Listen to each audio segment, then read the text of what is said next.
ಮಕ್ಕಳೇ, ನಿಮಗೆಲ್ಲ ಈ ಬೆಳಗಿನ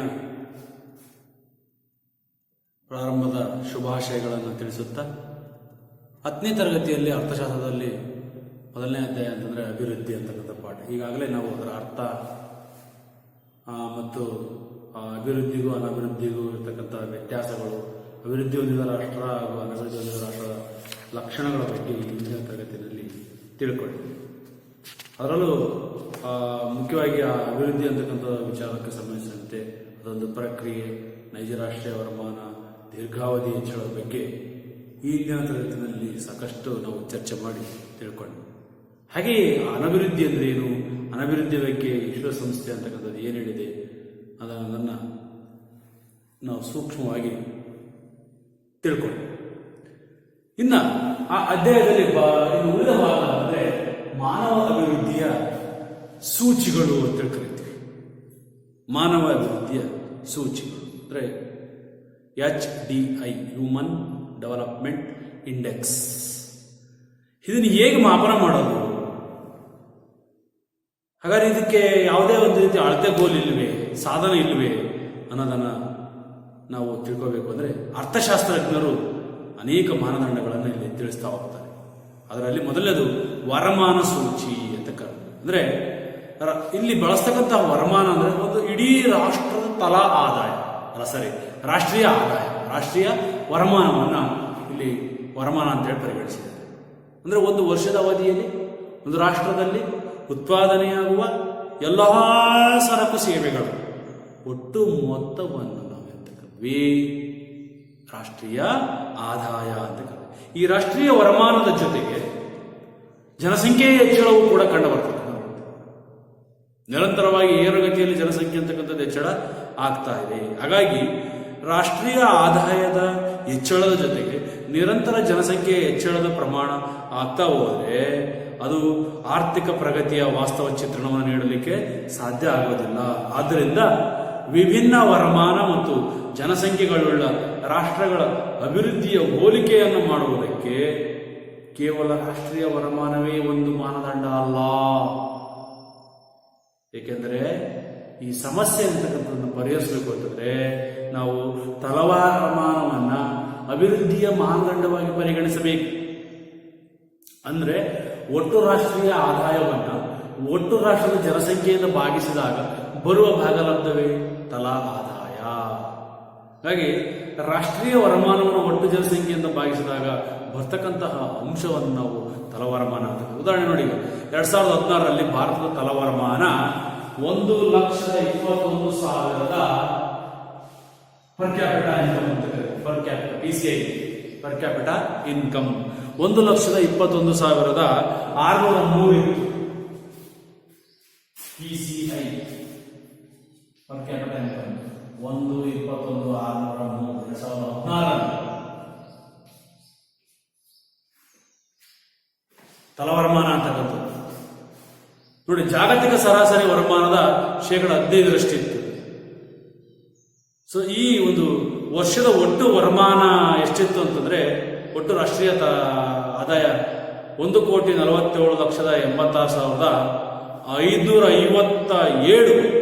1,47,86,557 ಇದು ಒಟ್ಟು ರಾಷ್ಟ್ರೀಯ ಆದಾಯ, ಟೋಟಲ್ ನ್ಯಾಷನಲ್ ಇನ್ಕಮ್ ಅಂತ. ನ್ಯಾಷನಲ್ ಇನ್ಕಮ್ ಸೊ ಸುಮಾರು 121.6 ಕೋಟಿ ಜನಸಂಖ್ಯೆ ಇತ್ತು. ಹಾಗಾಗಿ ರಾಷ್ಟ್ರೀಯ ವರಮಾನದ ಇಲ್ಲಿ ಭಾರತ 7ನೇ ಸ್ಥಾನವನ್ನು ಹೊಂದಿತ್ತು. ಎಷ್ಟನೇ ಇಸ್ವಿ? 2016. ಹಾಗೆ ತಲವರಮಾನದಲ್ಲಿ 143ನೇ ಸ್ಥಾನ. ನೋಡಿ, ರಾಷ್ಟ್ರೀಯ ಆದಾಯ 7ನೇ ಸ್ಥಾನ, 7th ಪ್ಲೇಸ್.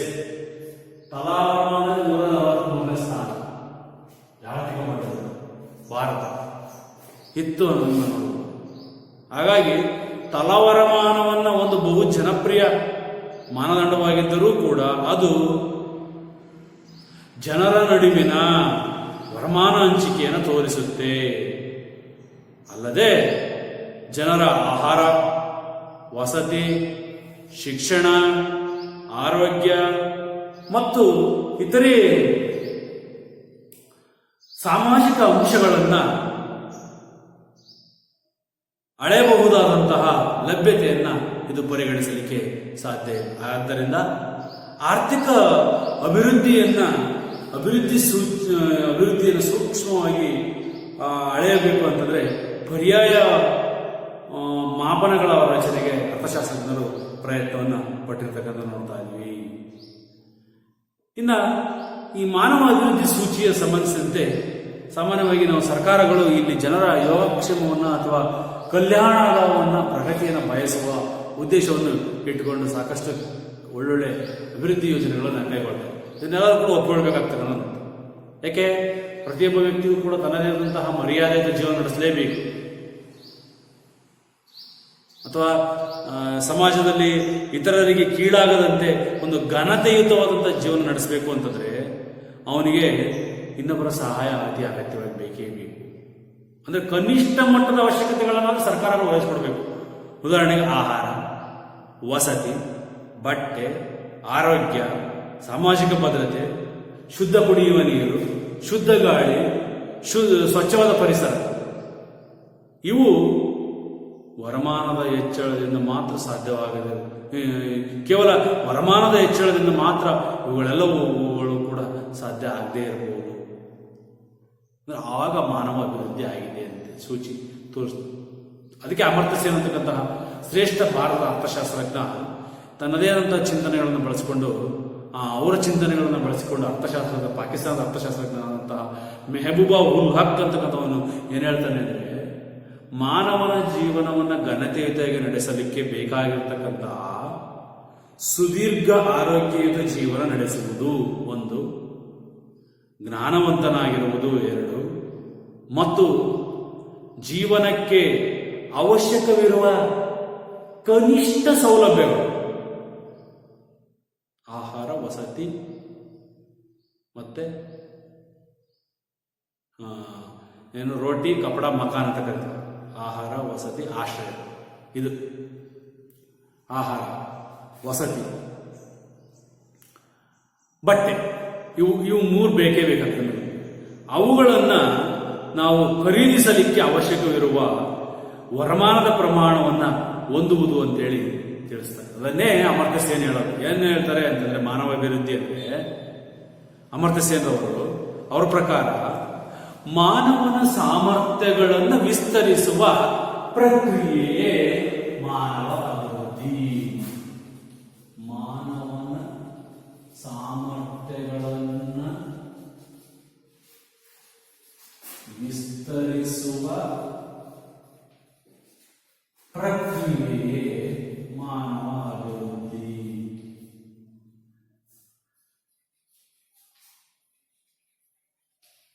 ಮಾನವ ಅಭಿವೃದ್ಧಿ HDI ಹ್ಯೂಮನ್ ಡೆವಲಪ್ಮೆಂಟ್ ಇಂಡೆಕ್ಸ್ ಇದರ ಪ್ರಕಾರ ಅಮರ್ತ್ಯ ಸೇನ್ ಭಾರತದ ಶ್ರೇಷ್ಠ ನೊಬೆಲ್ ಪ್ರಶಸ್ತಿ ಪುರಸ್ಕೃತ ಅರ್ಥಶಾಸ್ತ್ರಜ್ಞ ಅಮರ್ತ್ಯ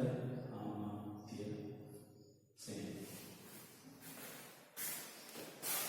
ನೋಡಿ, ಹಾಗಾಗಿ ಮಾನವರು ಬಯಸುವ ಪ್ರಮುಖ ಸಾಮರ್ಥ್ಯಗಳು ಯಾವ್ಯಾವು, ಅವನಿಗೇನ್ ಬೇಕು ಪ್ರಮುಖವಾಗಿ? ಮೊದಲನೇದಾಗಿ ಆರೋಗ್ಯ, 2ನೇದು ಶಿಕ್ಷಣ, 3 ವರಮಾನ.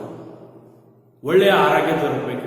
ಇವತ್ತು ನೋಡಿ, ನಾವೆಲ್ಲ ಕೊರೋನಾ ಪೀರಿಯಡಲ್ಲಿ ಮಹಾಮಾರಿ ರೋಗ ಜಾಗತಿಕ ಮಟ್ಟದಲ್ಲಿ ಎಲ್ಲ ಸಮಾಜಗಳಲ್ಲಿ ವಿಸ್ತರಣೆ ಆಗಿರೋದ್ರಿಂದ ಜನ ಸಮಾಜದಲ್ಲಿ ಹೊರಗಡೆ ಬರಲಿಕ್ಕೆ ತುಂಬ ಭಯ ಪಡ್ತಿರ್ತಕ್ಕಂತಹ ಪರಿಸ್ಥಿತಿ ನಿರ್ಮಾಣ ಆಗಿದೆ. ಅದಕ್ಕೆ ಒಳ್ಳೆಯ ಆರೋಗ್ಯ ಬೇಕು. 2ನೇ ಶಿಕ್ಷಣ, 3ನೇದು ಜೊತೆಗೆ ವರಮಾನ ಅಂತಕ್ಕಂಥದ್ದು. ಹಿಂಗೆ ದುಡಿಯಲಿಕ್ಕೆ ಒಂದು ಉದ್ಯೋಗ ಇರಬೇಕು. ವರಮಾನ. ಅದಕ್ಕೆ ವಿಶ್ವಸಂಸ್ಥೆ ಅಂತಕ್ಕಂಥದ್ದು ಏನು ಹೇಳಿದೆ, UNDP, United Nations development programme ಅಂತ ವಿಶ್ವಸಂಸ್ಥೆಯ ಮಾನವ ಅಭಿವೃದ್ಧಿ ಕಾರ್ಯಕ್ರಮ ವಿಭಾಗ ಈ ಚಿಂತನೆಗಳನ್ನು ಬಳಸಿಕೊಂಡು ಮಾನವ ಅಭಿವೃದ್ಧಿ ಸೂಚ್ಯಾಂಕದ ಬಗ್ಗೆ ಕೆಲವೊಂದು ಹೊಸ ಮಾನದಂಡಗಳನ್ನು ತಿಳಿಸಿ ಮಾನವನ ಪ್ರಮುಖ ಸಾಮರ್ಥ್ಯಗಳನ್ನು ಅಳೆಯಲಿಕ್ಕೆ ಅದು ತಿಳಿಸ್ತಾವೆ. ಅಂಶಗಳನ್ನು ತಿಳಿಸಿ ಯಾವ್ಯಾವು? ವ್ಯಕ್ತಿಗಳ ಜೀವಿತ ಅವಧಿ, ಅಂದ್ರೆ ಸರಾಸರಿ ಮಾನವನ ಆಯಸ್ಸು. ಎರಡನೇದು ಶಿಕ್ಷಣ ಅಂದರೆ ಸಾಕ್ಷರತೆಯ ಪ್ರಮಾಣ, ಅವನು ಗಳಿಸಿರ್ತಕ್ಕಂತಹ ಅಕ್ಷರ ಜ್ಞಾನ, ಸಾಕ್ಷರತೆಯ ಪ್ರಮಾಣ. 3 ಮಾನವನ ಕೊಳ್ಳುವ ಶಕ್ತಿ, ಖರೀದಿ ಶಕ್ತಿ. ಬಳಸಿ ಆ ಶಕ್ತಿಯನ್ನು ಬಳಸಿಕೊಂಡು ತಲವಾರವನವನ್ನು ಕೂಡ ಬಳಸಿಕೊಂಡು ಆ ಮಾನವ ಅಭಿವೃದ್ಧಿ ಸೂಚಿಯನ್ನು ವಿಶ್ವಸಂಸ್ಥೆಯ ಮಾನವ ಅಭಿವೃದ್ಧಿ ಸೂಚಿ ವಿಭಾಗ ಅಳಿತಾವ.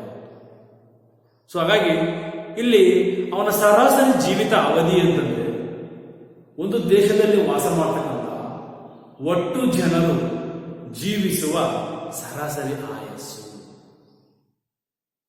ಈ ಸರಾಸರಿ ಆಯಸ್ಸು ಯಾವುದರ ಮೇಲೆ ಅವನು ತಿಂತಕ್ಕಂತಹ ಪೌಷ್ಟಿಕ ಆಹಾರ, ಅವನು ಜೀವಿಸ್ತಕ್ಕಂತಹ ಅವಧಿಯಲ್ಲಿ ಅವನು ಅನುಭವಿಸಿದಂತಹ ಆರೋಗ್ಯ, ಸುತ್ತಮುತ್ತಲಿನ ನೈರ್ಮಲ್ಯ, ಸ್ವಚ್ಛತೆ, ಪರಿಸರ ಮುಂತಾದವುಗಳ ಲಭ್ಯತೆಯು ನಿರೀಕ್ಷಿತ ಜೀವಿತಾವಧಿಯನ್ನ ನಿರ್ಧರಿಸುತ್ತೆ. ಇವಾಗ ಭಾರತದಲ್ಲಿ ಸರಾಸರಿ ಮಾನವನ ಜೀವಿತಾವಧಿ ಕನಿಷ್ಠ ಅಂದರೆ 50ರಿಂದ 60 ಅಷ್ಟೇ. ಅಷ್ಟೊತ್ತಿಗಾಗಲೇ ಅವನಲ್ಲಿ ಆಗ್ಲೋ ಈಗಲೋ ಅಂತಿರ್ತಾರೆ, ಕಾಡು ಬಾ ಅಂತ ಇರ್ತದೆ, ನಾಡು ಹೋಗು ಅಂತ ಹೇಳ್ತಿರ್ತಾರೆ. ವಯಸ್ಸಾದವ್ರು ನೋಡಿ ಬೇಗನೆ ಸತ್ಬಿಡಕಪ್ಪ ಅಂತ ಅಂದ್ರೆ ಸರಾಸರಿ ಆಗ್ತದೆ. ಮೊದಲೆಲ್ಲ ನೋಡಿ ಹಿಂದಿನ ಕಾಲದಲ್ಲಿ 80, 100, 110, 120 ವರ್ಷಗಟ್ಟಲೆ ಬದುಕೋರು. ಆದರೆ ಈಗ ಹಂಗಿಲ್ಲ. ಅನೇಕ ರೋಗ ರುಜಿನಗಳು, ವಾತಾವರಣದಲ್ಲಿ ಏನೋ ಹವಾಮಾನದ ಬದಲಾವಣೆಗಳ ವೈಪರೀತ್ಯಗಳಿಂದ ಪರಿಸರದಲ್ಲಿನ ಈ ಒಂದು ಏರುಪೇರುಗಳಿಂದ ಮಾನವನ ಆರೋಗ್ಯದ ಮೇಲೆ ಅನೇಕ ದುಷ್ಪರಿಣಾಮಗಳು ಬೀರುತ್ತದೆ. ಹಾಗಾಗಿ ನಿರೀಕ್ಷಿತ ಸರಾಸರಿ ಜೀವಿತಾವಧಿ ಕಡಿಮೆ ಆಗ್ತದೆ. ಇನ್ನು ಶಿಕ್ಷಣದ ಮಟ್ಟ ರಾಷ್ಟ್ರದ ಪ್ರಗತಿಗೆ ಪೂರಕವಾಗಿದ್ದು, ರಾಷ್ಟ್ರದ ಶಿಕ್ಷಣದ ಸಾಧನೆಯನ್ನ ನಾವು 25 ವರ್ಷಕ್ಕಿಂತ ಹೆಚ್ಚಿನ ವಯೋಮಾನದವರು ಪೂರ್ಣಗೊಳಿಸಿದ ಶಿಕ್ಷಣದ ಅವಧಿ ಹಾಗೂ 5 ವರ್ಷದ ಮಕ್ಕಳು ಪಡೆಯಬಹುದಾದ ಶಿಕ್ಷಣದ ಅವಧಿಯನ್ನು ಬಳಸಿ ಮಾಪನವನ್ನು ಮಾಡಲಾಗ್ತದೆ. 25 ವರ್ಷ ಅಂತಂದ್ರೆ ಕನಿಷ್ಠ ಡಿಗ್ರಿ ಆಗಿರ್ತಕ್ಕಂಥ, 5 ಇಯರ್ಸ್ ಅಂದ್ರೆ ಕನಿಷ್ಠ 1 ಅಥವಾ 2ನೇ ಕ್ಲಾಸಿಗೆ ಜಾಯಿನ್ ಆಗಿರ್ತಕ್ಕಂಥ, ಎನ್ರೋಲ್ಮೆಂಟ್ ಪ್ಲಸ್ ಔಟ್ಪುಟ್ ಡಿಗ್ರಿ ಎಷ್ಟಾಗಿದೆಯೇ. ಇನ್ನು ಈ ಮಧ್ಯದಲ್ಲಿ ಬರ್ತಕ್ಕಂಥ ಡ್ರಾಪ್ ಔಟ್ಸ್ ಬಹಳ ಇದ್ದಾರೆ. ಶಾಲೆಯನ್ನು ಮಧ್ಯದಲ್ಲಿ ಬಿಡುವಂಥ ಪ್ರಮಾಣ ಜಾಸ್ತಿ ಇರ್ತದೆ. ಅದರ ಜೊತೆಗೆ ಈ ತಲವರಮಾನ ಅಂತಕ್ಕಂಥದ್ದು, ಹೀಗೆ ನಿರೀಕ್ಷಿತ ಜೀವಿತಾವಧಿ, ಸಾಕ್ಷರತೆಯ ಪ್ರಮಾಣ, ತಲಾವರಮಾನ, ಈ 3 ಕೂಡ ಆಧಾರದ ಮೇಲೆ ಮಾನವ ಅಭಿವೃದ್ಧಿಯನ್ನ ಬೆಳೆಯಲಾಗುತ್ತದೆ. 3 ಮಾನವನ ಸರಾಸರಿ ಆಯಸ್ಸು, 2 ಶಿಕ್ಷಣ, 3 ತಲಾವರಮಾನ. ಇವು 3ಗಳ ಆಧಾರದ ಮೇಲೆ ಅವನ ಸೂಚಿಯನ್ನು ಅಳೆಯಲಾಗಿದೆ. ಹೀಗೆ ಲೆಕ್ಕ ಹಾಕಲಾದ ಸೂಚ್ಯಾಂಕವನ್ನು ಬಳಸಿಕೊಂಡು ಪ್ರತಿಯೊಂದು ಸೂಚಿಯ ಪ್ರಗತಿಯನ್ನಲ್ಲದೆ ನಾವು ರಾಷ್ಟ್ರಗಳ ನಡುವೆ ಮಾನವ ಅಭಿವೃದ್ಧಿಯ ಪ್ರಗತಿಯ ವ್ಯತ್ಯಾಸಗಳನ್ನು ತೌಲನಿಕವಾಗಿ ಅಭ್ಯಾಸವನ್ನು ಮಾಡಬಹುದಾಗಿದೆ. 2014ರಲ್ಲಿ ಭಾರತದ ಮಾನವ ಅಭಿವೃದ್ಧಿ ಸೂಚ್ಯಾಂಕ 0.586 ಇತ್ತು. ನೋಡಿ, ಬೇರೆ ಬೇರೆ ದೇಶಗಳ ಬಗ್ಗೆ ನಾವು ಅವಲೋಕನ ಮಾಡಿಕೊಂಡಾಗ 2014ರಲ್ಲಿ ಭಾರತ ದೇಶದ ಮಾನವ ಅಭಿವೃದ್ಧಿ ಸೂಚ್ಯಾಂಕ ಎಷ್ಟು 0.586 ಅಷ್ಟಿತ್ತು. ಅರ್ಥಾಯ್ತಾ? ಆದರೆ 187 ರಾಷ್ಟ್ರಗಳ ಪೈಕಿ 135ನೇ ಸ್ಥಾನ ಇತ್ತು ಭಾರತಕ್ಕೆ. ಭಾರತ ಸಾಮಾನ್ಯವಾಗಿ ವಿಶ್ವಸಂಸ್ಥೆಯ ಮಾನವ ಅಭಿವೃದ್ಧಿ ಕಾರ್ಯಕ್ರಮ ಅಂತ ಕರೆದು UNDP ಅಂತ ಕರೆದು, ಅಥವಾ ವಿಶ್ವಸಂಸ್ಥೆ ಮಾನವ ಅಭಿವೃದ್ಧಿ ಕಾರ್ಯಕ್ರಮ, ಅದರ ಪ್ರಕಾರ ಮಧ್ಯಮ ರಾಷ್ಟ್ರಗಳ ಸಮೂಹದಲ್ಲಿ ಕಂಡು ಬರ್ತದೆ. 2012ರಲ್ಲಿ ನೋಡಿ,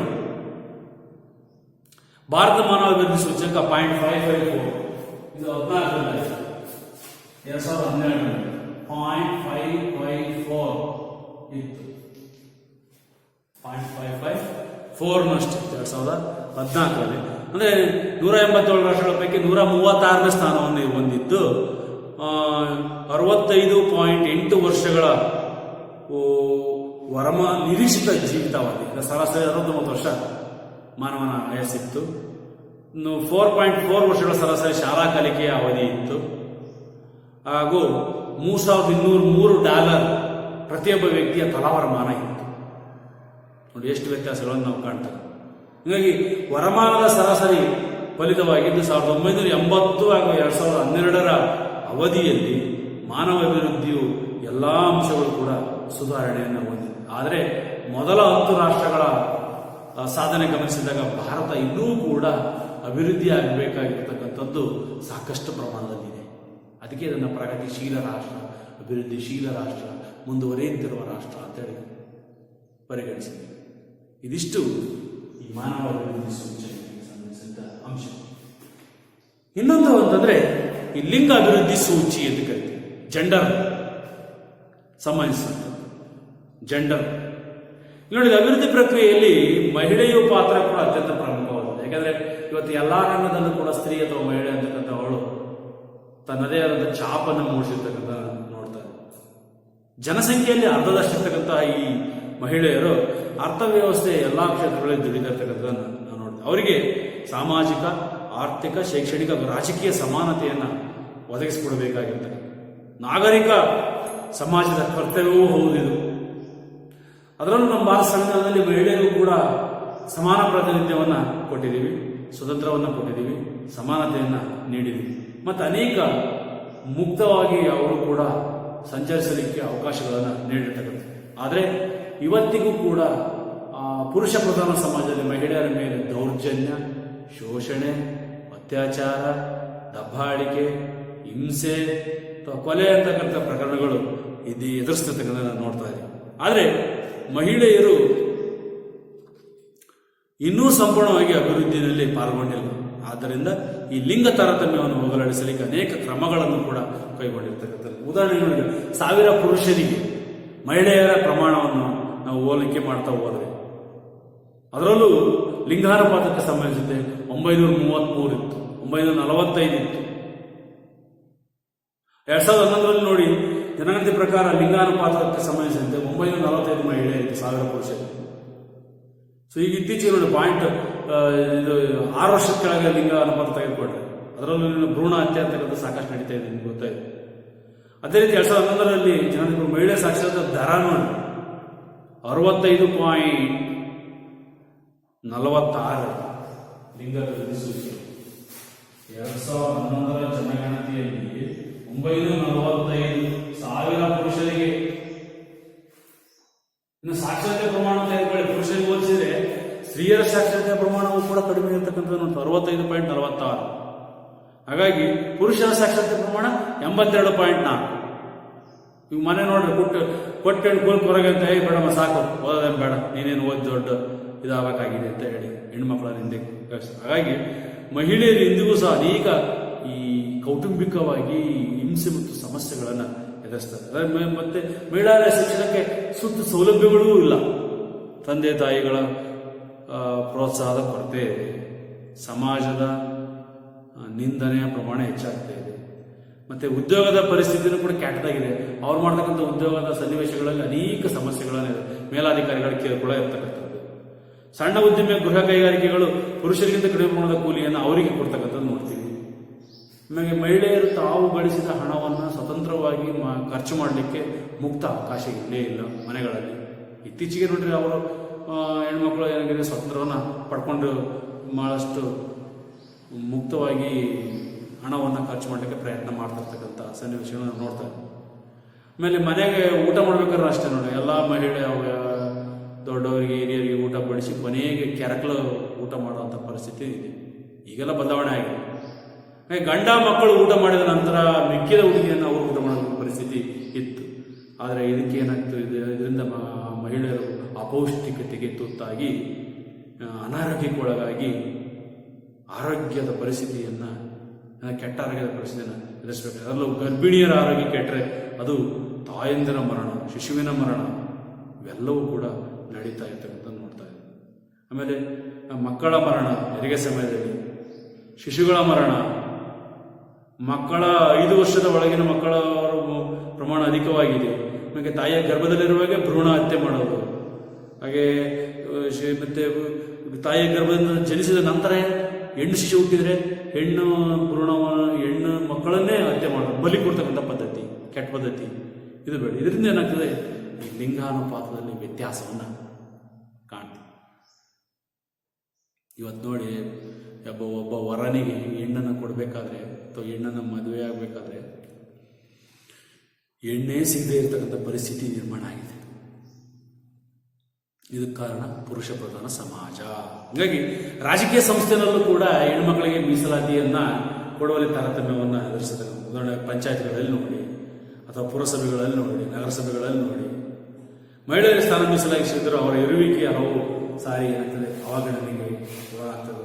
ಆಮೇಲೆ ಅವರ ಧ್ವನಿ ಕೂಗನ್ನು ಕೇಳುವವರು ಯಾರು ಇರದೇ ಇರತಕ್ಕಂಥದ್ದು ನಾವು ಅನೇಕ ಸಂದರ್ಭಗಳಲ್ಲಿ ಮಹಿಳೆಯರು ಶೋಷಣೆಗೆ, ನಿಂದನೆಗೆ, ದಬ್ಬಾಳಿಕೆಗೆ ಒಳಗಾಗ್ತಕ್ಕಂಥ ನಾವು ನೋಡ್ತೇವೆ. ಅಂದ್ರೆ ಮಹಿಳೆಯರ ಸಬಲೀಕರಣ ಅಂತಕ್ಕಂಥದ್ದನ್ನು ಮಾಡಲಿಕ್ಕೋಸ್ಕರನೇ ಆ ಹಳ್ಳಿಗಳಲ್ಲಿ ಸ್ತ್ರೀ ಶಕ್ತಿ ಸಂಘಗಳು ಅಂತಕ್ಕಂಥವು ಒಟ್ಟುಕೊಂಡು, ಅದರಲ್ಲೂ ಈ ಸ್ವಸಹಾಯ ಸಮೂಹಗಳು ಅಂತ ಕರಿತೀವಿ, ಸೆಲ್ಫ್ ಹೆಲ್ಪ್ ಗ್ರೂಪ್ಸ್. ಇವು ಇವತ್ತು ಸಮಾನ ಮನಸ್ಕ 20-30 ಹೆಣ್ಮಕ್ಳು ಸೇರಿಕೊಂಡು ಚೀಟಿ ಕಟ್ಟಿಕೊಂಡು ಬ್ಯಾಂಕಿಗೆ ಕಟ್ಟಿ ಹುಡುಗ ಗಂಡ ಇರ್ತಾನೆ, ಬಂದಂಥ ಕೂಲಿಯನ್ನು ಕೂಡಿಟ್ಟು ತನ್ನ ಮಕ್ಕಳ ವಿದ್ಯಾಭ್ಯಾಸವನ್ನು ಸುಧಾರಿಸಲಿಕ್ಕೆ ಅನುಕೂಲ ಆಗಿರ್ತಕ್ಕಂಥದ್ದು. ಜೊತೆಗೆ ಅವರಿಗೆ ಈ ಗೃಹ ಉದ್ಯಮಗಳ ಬಗ್ಗೆ ತರಬೇತಿ, ಟೈಲರಿಂಗ್ ಕೊಡೋದು, ಉಪ್ಪಿನಕಾಯಿ ತರಬೇತಿ, ಹಪ್ಪಳ ಅಡುಗೆ ಮಾಡೋದು, ಈ ರೀತಿ ಚಿಕ್ಕ ಚಿಕ್ಕ ಉದ್ದಿಮೆಗಳನ್ನು ಮಾಡ್ತಕ್ಕಂಥ ಅವಕಾಶಗಳನ್ನು ಮಾಡಿಕೊಟ್ಟಿರ್ತಕ್ಕಂಥದ್ದು. ಇದರಿಂದ ಮಹಿಳೆಯರ ಘನತೆ ಮತ್ತು ಅವರ ಸ್ವಾಯತ್ತತೆ ಏನಾಗಿದೆ ಹೆಚ್ಚಳ ಆಗಲಿಕ್ಕೆ ಕಾರಣ ಆಗಿರ್ತಕ್ಕಂಥದ್ದನ್ನು ನಾವು ನೋಡ್ತೀವಿ. ಹಾಗೆ ಈ ಮಹಿಳೆಯರ ಶಕ್ತಿ ಮತ್ತು ಸಬಲೀಕರಣಕ್ಕಾಗಿ ಸರ್ಕಾರಗಳು ಅನೇಕ ಅವಕಾಶಗಳನ್ನು ಒದಗಿಸಿಕೊಟ್ಟಿರ್ತಕ್ಕಂಥ ನೋಡ್ತೀವಿ. ಅವು ಯಾವ್ಯಾವ ನೋಡ್ತೀವಿ? ಲಿಂಗ ಸಂಬಂಧಿತ ಅಭಿವೃದ್ಧಿ ತಾರತಮ್ಯವನ್ನ ಹೋಗಲಾಡಿಸಲಿಕ್ಕೆ ಅಥವಾ ಮಹಿಳೆಯರ ಶಿಕ್ಷಣ ಮತ್ತು ಸಬಲೀಕರಣಕ್ಕಾಗಿ ಸರ್ಕಾರಗಳು ಅನೇಕ ಯೋಜನೆಗಳನ್ನು ಇತ್ತೀಚಿನ ವರ್ಷಗಳಲ್ಲಿ ಜಾರಿಗೆ ತಂದಿದ್ದಾರೆ. ಮತ್ತೆ ನೋಡಿಲ್ಲಿ ಆ ಹಿಂದೆ ನಿರಾಕರಿಸಲಾದಂತಹ ಅವರ ಜೀವನದ ಮಹತ್ವದ ಆಯ್ಕೆಗಳನ್ನು ಮಾಡತಕ್ಕಂತಹ ಸಾಮರ್ಥ್ಯಗಳನ್ನು ವಿಸ್ತರಿಸತಕ್ಕಂತಹ ಕೆಲಸಕ್ಕೆ ಸರ್ಕಾರಗಳು ಕೈ ಹಾಕಿರ್ತಕ್ಕಂಥ. ಅದರಲ್ಲೂ ನೋಡಿ, ಈಗ ಅಬಲೆಯರ ಮತ್ತೆ ಕೂಲಿ ಕಾರ್ಮಿಕರು ಇವರಿಗೆಲ್ಲ ಉಚಿತವಾಗಿ ಸಾಮೂಹಿಕ ವಿವಾಹ ಕಾರ್ಯಕ್ರಮಗಳನ್ನು ಸರ್ಕಾರಗಳೇ ಸಪ್ತಪದಿ ಅಂತಕ್ಕಂತಹ ಯೋಜನೆಯನ್ನು ಜಾರಿಗೆ ನೋಡ್ತಾ ಇದೆ. ಮತ್ತೆ ಮಹಿಳೆಯರ ವಿರುದ್ಧ ಹಿಂಸೆಯನ್ನು ತಡೆಗಟ್ಟಲು ಹಲವಾರು ಕಾನೂನುಗಳನ್ನು ಜಾರಿಗೊಳಿಸುತ್ತದೆ. ಉದಾಹರಣೆ ವರದಕ್ಷಿಣೆ ನಿಷೇಧ ಕಾಯ್ದೆ ಆಗಿರ್ಬೋದು, ಮಹಿಳಾ ದೌರ್ಜನ್ಯ ಪೋಕ್ಸೋ ಕಾಯ್ದೆ ನೋಡಿ, ಇತ್ತೀಚಿನ ದಿನಗಳಲ್ಲಿ ಲೈಂಗಿಕ ದೌರ್ಜನ್ಯಗೊಳಗಾಗ್ತಕ್ಕಂತಹ ಮಹಿಳೆಯರನ್ನು ಸಂರಕ್ಷಣೆ ಮಾಡುವ ಉದ್ದೇಶದಿಂದ ಪೋಕ್ಸೋ ಕಾಯ್ದೆಯನ್ನು ಜಾರಿ ತಂದಿದ್ದು. ಸಾರ್ವಜನಿಕ ಸ್ಥಳಗಳು ಮತ್ತು ಕಚೇರಿಗಳಲ್ಲಿ ಮಹಿಳೆಯರ ಸಂರಕ್ಷಣೆ ಮತ್ತು ಹಕ್ಕುಗಳ ಹಿತರಕ್ಷಣೆಗೋಸ್ಕರ ಮಹಿಳಾ ಸಹಾಯವಾಣಿ ಅಂತಕ್ಕಂಥ ತೆರೆದಿರ್ತಕ್ಕಂಥದ್ದು. ಮತ್ತೆ ಸಮಾನ ಕೆಲಸಕ್ಕೆ ಸಮಾನ ವೇತನ. ಇದಲ್ಲದೆ ಚುನಾಯಿತ ರಾಜಕೀಯ ಸಂಸ್ಥೆಗಳಲ್ಲಿ ಮಹಿಳೆಯರಿಗೆ ಮೀಸಲಾತಿಯನ್ನು ವಿಧಿಸಿಕೊಟ್ಟಿರ್ತಕ್ಕಂಥದ್ದು. ಅಲ್ಲದೆ ಮಹಿಳಾ ಮಹಿಳೆಯರನ್ನೇ ಮತ್ತು ಮಕ್ಕಳನ್ನ ಅಭಿವೃದ್ಧಿಗೊಳಿಸಕ್ಕೆ ಪ್ರತ್ಯೇಕವಾದಂತಹ ಮಹಿಳಾ ಮತ್ತು ಮಕ್ಕಳ ಕಲ್ಯಾಣ ಅಭಿವೃದ್ಧಿ ಇಲಾಖೆ. ಮತ್ತೆ ಮಹಿಳೆಯರ ದೂರು ದುಮ್ಮಾನಗಳನ್ನು ಆಲಿಸಲಿಕ್ಕೆ ಮಹಿಳಾ ಆಯೋಗ ಅಂತಕ್ಕಂಥದ್ದು ಇದೆ, ಸಾಂತ್ವನ ಕೇಂದ್ರಗಳು ಅಂತಕ್ಕಂಥದ್ದು ಇದ್ದಾವೆ. ಇವು ಸಾಕಷ್ಟು ಪ್ರಯತ್ನವನ್ನು ಮಾಡಿ ಮಹಿಳೆಯರಲ್ಲಿ ಸಬಲೀಕರಣದ ಅಥವಾ ಆತ್ಮವಿಶ್ವಾಸವನ್ನು ತುಂಬಿಸುವಲ್ಲಿ ಪ್ರಯತ್ನವನ್ನು ಮಾಡ್ತಾರೆ. ನಿಮಗೆ ಪೊಲೀಸ್ ಠಾಣೆಗಳಲ್ಲಿ ನೋಡಿರ್ಬೋದು, ಈಗ ಮಹಿಳಾ ಪೊಲೀಸ್ ಠಾಣೆ ಅಥವಾ ಮಹಿಳಾ ಪೊಲೀಸ್ ನೇಮಕಾತಿ. ಸರ್ಕಾರಿ ಕಚೇರಿಗಳಲ್ಲಿ ಮಹಿಳೆಯರಿಗೂ ಕೂಡ 33% ಮೀಸಲಾತಿಯನ್ನು ಕೊಟ್ಟಿರ್ತಕ್ಕಂಥದ್ದು ನೋಡ್ತೀವಿ. ಹೀಗೆ ಈ ವಿಶ್ವ ಸಂಸ್ಥೆಯ ಮಾನವ ಅಭಿವೃದ್ಧಿ ಸೂಚಿಯ ಪ್ರಕಾರ ಲಿಂಗ ತಾರತಮ್ಯವನ್ನು ಹೋಗಲಾಡಿಸಲಿಕ್ಕೆ ಸಾಕಷ್ಟು ಉದಾಹರಣೆಗೆ ನೋಡಿ, ಮಾರ್ಚ್ 8ನೇ ತಾರೀಕು ಅಂತಾರಾಷ್ಟ್ರೀಯ ಮಹಿಳಾ ದಿನಾಚರಣೆ ಅಂತೇಳಿ ಆಚರಣೆ ಮಾಡ್ತಾರೆ. ಪ್ರತಿಯೊಂದು ಮಹಿಳೆಯರು ಕೂಡ ಅಂದಿನ ದಿನ ತಮ್ಮ ಸಾಮರ್ಥ್ಯ ಏನನ್ನು ಸಾಬೀತುಪಡಿಸಲಿಕ್ಕೋಸ್ಕರ ಸಾಕಷ್ಟು ಪ್ರಯತ್ನವನ್ನು ಮಾಡ್ತಾರೆ. ಅದರಲ್ಲೂ ನೀವು ಕೇಳಿರ್ಬೋದು, ಈ ಜ್ಯೋತಿರಾವ್ ಬಾಪುಲೆ ಅವರ ಹೆಂಡತಿಯಾದ ಸಾವಿತ್ರಿಬಾಯಿ ಫುಲೆ ಅವರು ಹೆಣ್ಣು ಮಕ್ಕಳ ಶಿಕ್ಷಣಕ್ಕೋಸ್ಕರ ಬಹಳ ಪ್ರಯತ್ನ ಪಟ್ಟು ಶಾಲೆಗಳನ್ನು ಪೂನಾದಲ್ಲಿ ತೆರೆದು ಅವರಿಗೋಸ್ಕರನೇ ಹಗಲು ರಾತ್ರಿ ಅವರು ಶ್ರಮಿಸ್ತಾ ಹೋದರು. ಹೀಗೆ ಮಹಿಳೆಯರ ಒಂದು ಸ್ಥಾನಮಾನ ಮತ್ತು ಅಂತಸ್ತನ್ನು ಸುಧಾರಿಸಲಿಕ್ಕೆ ಸರ್ಕಾರಗಳು ಮತ್ತು ಆಡಳಿತಾತ್ಮಕ ಅಧಿಕಾರಿಗಳು ಕೂಡ ಹಲವು ಅಭಿವೃದ್ಧಿಪರ ಯೋಜನೆಗಳನ್ನು ಜಾರಿಗೆ ತಂದಿರತಕ್ಕಂಥದ್ದು ನೋಡ್ತಾರೆ. ಈ ಲಿಂಗ 2015ರಲ್ಲಿ ಭಾರತದ ಲಿಂಗ ಸಮಾನತೆ ಸೂಚ್ಯಂಕದ ಮೌಲ್ಯ 0.563ನಷ್ಟಿತ್ತು. ಆದರೆ 188 ರಾಷ್ಟ್ರಗಳ ಪೈಕಿ ಅದು 130ನೇ ಸ್ಥಾನ ಪಡೆದಿತ್ತು. ಅದರ ಅರ್ಥ ಲಿಂಗ ಸಮಾನತೆ ಮತ್ತು ಮಹಿಳಾ ಅಭಿವೃದ್ಧಿ ಕುರಿತಂತೆ ಭಾರತವೂ ಕೂಡ ಒಂದು ಕೆಟ್ಟ ಪರಿಸ್ಥಿತಿಯಲ್ಲಿ ಅರ್ಥ ಆಗುತ್ತೆ. ಈಗಲೂ ಕೂಡ ಕೆಲವೊಂದು ಹಳ್ಳಿಗಳಲ್ಲಿ ನೋಡಿ, ಈ ಗಂಡು ಸಂತಾನ ಇಲ್ಲದೇ ಇದ್ದರೆ ಈ ವಂಶಾಭಿವೃದ್ಧಿ ಆಗಲ್ಲ ಅನ್ನೋ ಮನೋಧೋರಣೆ ಬೇರೆ ಬಿಟ್ಟಿರ್ತದೆ. ಇನ್ನು ಅದರಲ್ಲೂ ಕೆಲವೊಂದು ಸಮುದಾಯಗಳಲ್ಲಿ ಹೆಣ್ಣು ಹುಟ್ಟಿದರೆ ಅದನ್ನು ಹೀನ ಕೃತ್ಯವಾಗಿ ದೇವರಿಗೆ ಅಥವಾ ಕೊಲ್ಲತಕ್ಕಂತಹ ಕ್ರೂರ ಮನೋಭಾವನೆ ಉಳ್ಳವಂಥವರನ್ನು ನಾವು ಸಮಾಜದಲ್ಲಿ ನೋಡ್ತಾ ಇದ್ದೀವಿ. ಇದು ಅಂತ್ಯ ಆಗಬೇಕು. ಅಂದರೆ ಮಾನವನ ದೃಷ್ಟಿಕೋನದಲ್ಲಿ ಬದಲಾವಣೆ ಆಗಬೇಕು. ಇದಕ್ಕೆ ಶಿಕ್ಷಣನೇ ಮುಖ್ಯ ಅಲ್ಲ, ನಮ್ಮ ವ್ಯವಸ್ಥೆಯಲ್ಲಿ ಮಾನವರು ಚಿಂತನೆ ಮಾಡ್ತಕ್ಕಂತಹ ಆಲೋಚನಾ ಸಾಮರ್ಥ್ಯ ಇರಬೇಕು, ಬದಲಾವಣೆ ಆಗಬೇಕು. ಬಟ್ ಕಾನೂನು ಕೂಡ ಬಿಗಿ ಇರಬೇಕಂತ ನೋಡಿ, ಇದಿಷ್ಟು ಮುಖ್ಯವಾದಂಥ ಅಂಶ. ಲಿಂಗ ತಾರತಮ್ಯ ಅಭಿವೃದ್ಧಿ ಅರ್ಥಾಯ್ತಲ್ಲ ಮಕ್ಕಳೇ?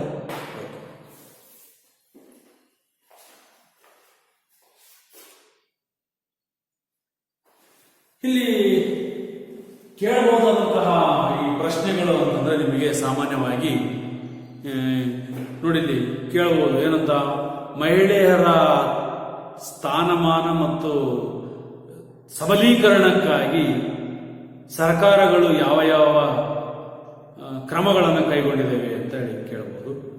ಅಥವಾ ನೀವೇ ಬರೀಬಹುದು, ಈ ಮಹಿಳೆಯರ ಲಿಂಗ ತಾರತಮ್ಯವನ್ನು ಹೋಗಲಾಡಿಸಲು ನೀವು ನೀಡಬಹುದಾದ ಸಲಹೆ ಸೂಚನೆಗಳನ್ನು ಪಟ್ಟಿ ಮಾಡಿ. ಅದನ್ನು ನಾನು ಆಗ ಹೇಳಿದೆ, ಸಮಾನ ಕೆಲಸಕ್ಕೆ ಸಮಾನ ವೇತನ, ಚುನಾಯಿತ ರಾಜಕೀಯ ಸಂಸ್ಥೆಗಳಲ್ಲಿ ಪ್ರಾತಿನಿಧ್ಯತೆ, ಮತ್ತು ಹೆಣ್ಣು ಮಕ್ಕಳಿಗೆ ಗಂಡು ಮಕ್ಕಳಷ್ಟೇ ಸಮಾನ ಪ್ರಮಾಣದಲ್ಲಿ ಶಿಕ್ಷಣವನ್ನು ನೀಡುವುದು, ಮತ್ತೆ ಕುಟುಂಬದಲ್ಲಿ ಪೋಷಕರಲ್ಲಿರ್ತಕ್ಕಂತಹ ಮೂಢನಂಬಿಕೆ ಅಜ್ಞಾನವನ್ನು ಒಡೆದೋಡಿಸುವುದು, ಇವು ಇಷ್ಟು. ಮತ್ತು ಎಲ್ಲ ರಂಗದಲ್ಲೂ ಮಹಿಳೆಯರು ಕೂಡ ಸಮಾನ ಅವಕಾಶಗಳನ್ನು ಒದಗಿಸಿ ಕೊಡ್ತಕ್ಕಂಥದ್ದು. ಇದಿಷ್ಟನ್ನು ನಾವು ಮಾಡಬೇಕಾಗಿರ್ತಕ್ಕಂಥ ನೋಡಿ. ಅರ್ಥ ಆಯ್ತಲ್ಲ ಮಕ್ಕಳೇ? ಹಾಗಾಗಿ ಈ ಲಿಂಗ ತಾರತಮ್ಯವನ್ನು ನಾವು ಹೋರಾಡಿಸ್ಬೋದು. ಮತ್ತೆ ಇನ್ನೊಂದೊಂದು ನಾನು ಹೇಳಿದ್ದೇನೆ, ಈ ಮಾನವ ಅಭಿವೃದ್ಧಿ ಸೂಚಿಯನ್ನು ಹೇಗೆ ಕಂಡುಹಿಡಿತಾರೆ ಅದನ್ನು ನೀವು ಕೇಳಬಹುದು. ಒಂದಂಕದ ಪ್ರಶ್ನೆಗಳನ್ನು ಕೇಳೋದಾದರೆ ಹೆಚ್ಚು ಕಮ್ಮಿ ಒಂದಂತೂ ಕೇಳ್ತಾನೆ. ಏನಂತಂದರೆ, ನೈಜ ತಲವಾರಮಾನ, ನೈಜ ರಾಷ್ಟ್ರೀಯ ಆದಾಯ, ಇದು ಮಾನವ ಅಭಿವೃದ್ಧಿ ಸೂಚಿಯ ನಿಜವಾದಂತಹ ಮಾನದಂಡ ಆಗುವುದಿಲ್ಲ ಏಕೆ ಅಂತೇಳಿ ಕೇಳಿದಾಗ ಅದನ್ನು ಉತ್ತರಿಸಬೇಕಾಗ್ತದೆ. ಇವಿಷ್ಟು ಕೂಡ ಇದರಲ್ಲಿ ಬರ್ತವೆ, ಅರ್ಥ ಮಾಡ್ಕೋಬೇಕು ಆಯ್ತಲ್ಲ. ಮಾನವ ಅಭಿವೃದ್ಧಿ ಸೂಚಿ, ಲಿಂಗ ಸಂಬಂಧಿ ಅಭಿವೃದ್ಧಿ ಅಂತ. ಆಮೇಲೆ ಇಲ್ಲಿ ಇನ್ನೊಂದೇನಂತಂದ್ರೆ, ಹೆಣ್ಣು ಮಕ್ಕಳ ಅಥವಾ ಮಹಿಳಾ ತಾರತಮ್ಯ ಅಂತ ಲಿಂಗ ತಾರತಮ್ಯ ಉಂಟಾಗಲಿಕ್ಕೆ ಏನೆಲ್ಲ ಕಾರಣಗಳು ಅಂತ ಬಂದಾಗ ನೀವೇ ಬರಿಬಹುದು. ಏನು, ಭ್ರೂಣ ಹತ್ಯೆ, ಹೆಣ್ಣು ಶಿಶು ಹತ್ಯೆ, ಮತ್ತೆ ಪೋಷಕರಲ್ಲಿರ್ತಕ್ಕಂತಹ ಅಜ್ಞಾನ, ಮೂಢನಂಬಿಕೆ, ಇವು ಕಾರಣಗಳನ್ನು ನೀವು ಪಟ್ಟಿ ಮಾಡ್ತಾ ಹೋಗ್ಬೋದು. ಅರ್ಥ ಆಯ್ತಲ್ವಾ? ಸೊ ಇವನ್ನ ನಾವು, ಅಥವಾ ಲಿಂಗ ಸಮಾನತೆಯನ್ನು ಸಾಧಿಸಲಿಕ್ಕೆ ನೀವು ಏನು ಸಲಹೆಗಳನ್ನು ನೀಡುವಿರಿ ಅಂದ್ರೆ ನೀವು ಇನ್ನು ಎರಡನೇ ಪ್ರಶ್ನೆ ಕೇಳಬಹುದು. ಏನಂತ, ಗ್ರಾಮೀಣ ಪ್ರದೇಶದಲ್ಲಿ ಮಹಿಳಾ ಸ್ವಸಹಾಯ ಸಮೂಹಗಳು ಮಹಿಳೆಯರಲ್ಲಿ ಆತ್ಮವಿಶ್ವಾಸವನ್ನು ಮೂಡಿಸುವಲ್ಲಿ ಯಶಸ್ವಿಯಾಗಿದ್ದಾವೆ, ಹೇಗೆ ಸಮರ್ಥಿಸಿ ಇಂಥ ಪ್ರಶ್ನೆ ಕೇಳ್ತಾರೆ. ಇನ್ನು ಅರ್ಥ ಮಾಡ್ತಾರೆ. ಅರ್ಥ ಆಗಲ್ವಾ? ಇಷ್ಟ